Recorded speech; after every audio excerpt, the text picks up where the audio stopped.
निर्मता ने फोन पर अपनी माँ से कहा, मैं बहुत थक गई हूँ। घर संभालते संभालते यहाँ मेरी थकान किसी को नजर नहीं आती। कुछ दिन मैं आराम करना चाहती हूँ। सोच रही हूँ कुछ दिनों के लिए अपने मायके आ जाऊँ। आते हुए अपने बच्चों को भी साथ ले आऊंगी। वे वहीं से स्कूल चले जाएंगे। आखिर एक ही शहर में ससुराल और मायका होने का कुछ तो फायदा मिले। पार्वती जी ने दूसरी तरफ से कहा, हाँ बेटा, जब तेरी इच्छा हो आ जाना। आखिर ये तेरा भी तो घर है।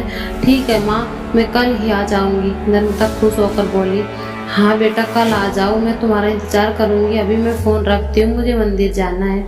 पार्वती ने फोन रख दिया और सीधे किचन में गई। किचन में खाना बना रही बहू से बोली, अरे अनुपमा, सुनो, कल तुम्हारी ननद आ रही है। आज बाजार जाकर फल सब्जी और मिठाई लेकर आना। बेचारी मेरी बेटी ससुराल में नौकरों की तरह काम करती है और उस पर कोई ध्यान ही नहीं देता। यहाँ आएगी, कुछ दिन रहेगी, उसका मन और तबीयत अच्छी हो जाएगी। सास के मुंह से ऐसी बात सुनकर अनुपमा का चेहरा उतर गया। वह मन ही मन सोचने लगी, काश आपको मेरी थकावट भी नजर आती।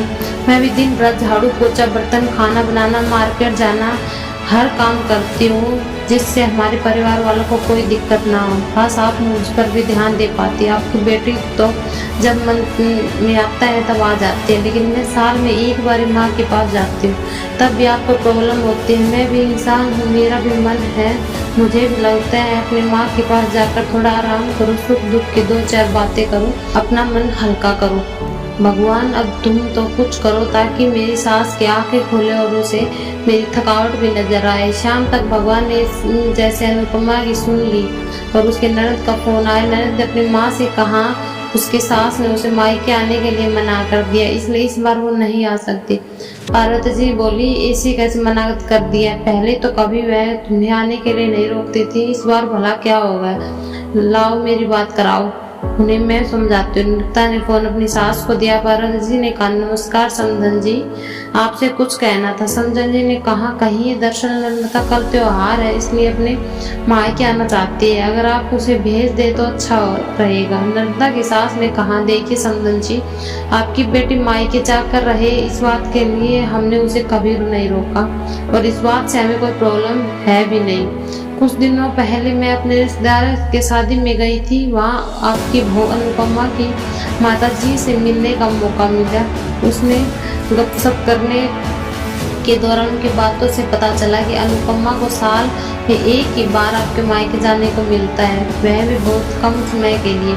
मुझे लगता है आपको पहले अनुपमा उसके मायके भेज देना चाहिए, और वह मायके होकर आएगी तो मैं निर्मता को आपके पास भेज दूँगी। एक बहुत जरूरी बात जो मुझे लगता है आपको समझ लेनी चाहिए, आपको अपनी बहू को भी बेटी की तरह या बेटी से भी ज्यादा प्यार देना चाहिए।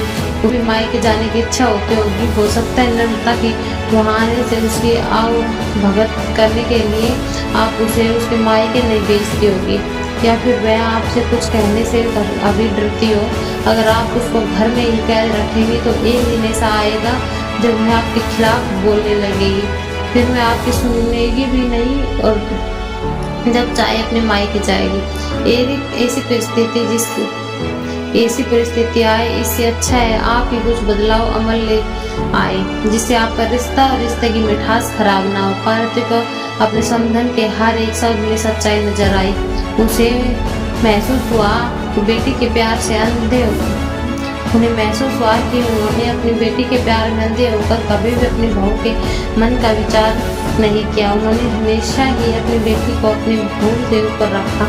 दूसरी तरफ निर्मता भी अपनी भाभी के बारे में हो रही इस बात को सुन रही थी। उसे रियलाइज किया कि कभी भी अपनी भाभी के साथ ठीक से बात नहीं करती। जब जब वह अपने मायके जाती है तो भाभी थोड़ी उदास रहती है। पार्वती जी ने अपनी बहू को बुलाया, उसे कहा कि अनुपमा कुछ दिनों के लिए निर्मता नहीं आने वाली, इसलिए तो पहले तुम अपने मायके होकर आओ। यह सुनते अनुपमा का चेहरा खिल गया, क्योंकि यह पहली बार था जब उसकी सास सामने से उसे मायके जाने के लिए कहा। अगले दिन अनुपमा अपने मायके गई। इस बार एक दो दिन नहीं, पूरे हफ्ते भर रहकर आई। अपने माँ बाप से, अच्छे रिश्तेदार से मिलकर आई। जब लौट कर आई, उसका चेहरा खिला हुआ था, उसकी आंखें चमक रही थी। अनुपमा ने आने के बाद निर्मता भी अपने मायके आई और इस बार वो खुद सामने से अपनी भाभी से खुशी खुशी मिली और अच्छे से बात की। निर्मता ने अपनी माँ से बात करके उन्हें भी अच्छे से समझाने में मदद की। वह कहीं ना कहीं अनुपमा के साथ गलत व्यवहार कर रहे थे। दूसरी तरफ अनुपमा ने ससुराल वालों के बदले रवैये से बहुत खुश थी। अब वह खुशी खुशी अब सबका ध्यान रखती और हर काम प्यार से करती। वह ध्यान रखती कि कोई भी ऐसी बात या काम ना करे जिससे घर में तनाव का माहौल बने। पार्वती जी अपनी बहू को खुद ही समय समय पर मायके भेज दिया करती थी। एक छोटे से बदलाव से सास बहू और भाभी ननद के बीच की कड़वाहट को दूर कर दिया और रिश्तों को और भी ज्यादा मीठा और मजबूत कर दिया।